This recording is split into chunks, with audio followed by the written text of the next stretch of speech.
నమస్తే అన్న, అందరికీ నమస్కారం.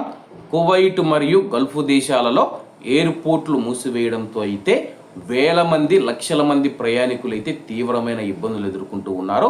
తమ దేశాలకు బయలుదేరిన వారు విమానాలు రద్దయ్యాయి అని చెప్పేసి టికెట్లు కూడా క్యాన్సిల్ అయినట్లయితే వాళ్ళ యొక్క మొబైల్కు మెసేజ్లు వస్తూ ఉన్నాయి. అలాగే స్క్రీన్ మీద మీకు ఒక మ్యాప్ అయితే చూపిస్తాను, చూడండి.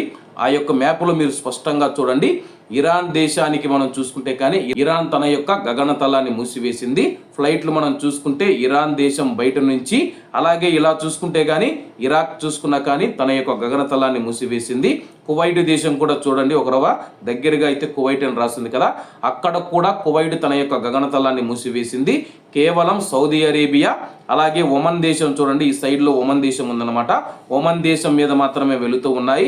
బెహ్రెయిన్, ఖతారు, యుఏఈ, కువైట్ మనం చూసుకుంటే కానీ ఆయా దేశాల గగనతలాలను మూసివేసి ఎయిర్పోర్ట్లను మూసివేసినట్టు ప్రకటించిన విషయం అందరికీ తెలిసిందే. ప్రస్తుతం గల్ఫ్ దేశాల మీద కాకుండా ఇరాను, కువైటు, బెహ్రెయిన్, యుఏఈ అలాగే ఖతారు దేశాలు, ఇరాకు, సిరియా మీద విమానాలు వెళ్లకుండా తిరుక్కుని అయితే వెళుతూ ఉన్నాయన్నమాట. ప్రస్తుతం ఆయా దేశాలు మళ్ళీ మేము ఎయిర్పోర్ట్లు తెరుస్తూ ఉన్నామని ప్రకటించిన తర్వాత విమాన కార్యకలాపాలు అయితే జరుగుతాయన్నమాట. ప్రస్తుతం మనం చూసుకుంటే ఇరాన్ సుప్రీం లీడర్ను చంపేయడంతో అయితే ఇరాన్ ప్రతీకార దాడులకు పాల్పడే అవకాశం ఉంది. కాబట్టి ప్రయాణికుల దృష్ట్యా ఇంకా ఎయిర్పోర్ట్లు అయితే ఓపెన్ చేయలేదు. అలాగే కువైట్ ఎయిర్పోర్ట్ స్వల్పంగా డ్యామేజ్ అవ్వడంతో అక్కడ పనులు అయితే జరుగుతూ ఉన్నాయన్నమాట. ఆ పనులు పూర్తయిన తర్వాత పూర్తి స్థాయిలో ఎయిర్పోర్ట్ ప్రారంభించే అవకాశం ఉంది. మరి ఏం జరుగుతుందో తెలియదన్నమాట. ఒకవేళ ఎయిర్పోర్ట్ ఎప్పుడు ప్రారంభిస్తారన్నది అధికారులు కూడా తెలపలేకున్నారన్నమాట.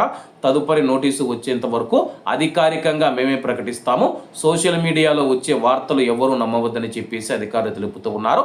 కాబట్టి కువైట్లో ఉన్న మన భారతీయులు అధికారిక ప్రకటనల ద్వారా వచ్చే సమాచారాన్ని మన ఇండియన్ ఎంబసీ ప్రకటిస్తూ ఉన్న ఏవైతే ఆదేశాలు, సూచనలు ఉన్నాయో అవి పాటించవలసిందిగా కోరుకుంటూ అందరూ బాగుండాలి, ఎందులో మనం ఉండాలి. అందరికీ నమస్తే అన్న, జై హింద్.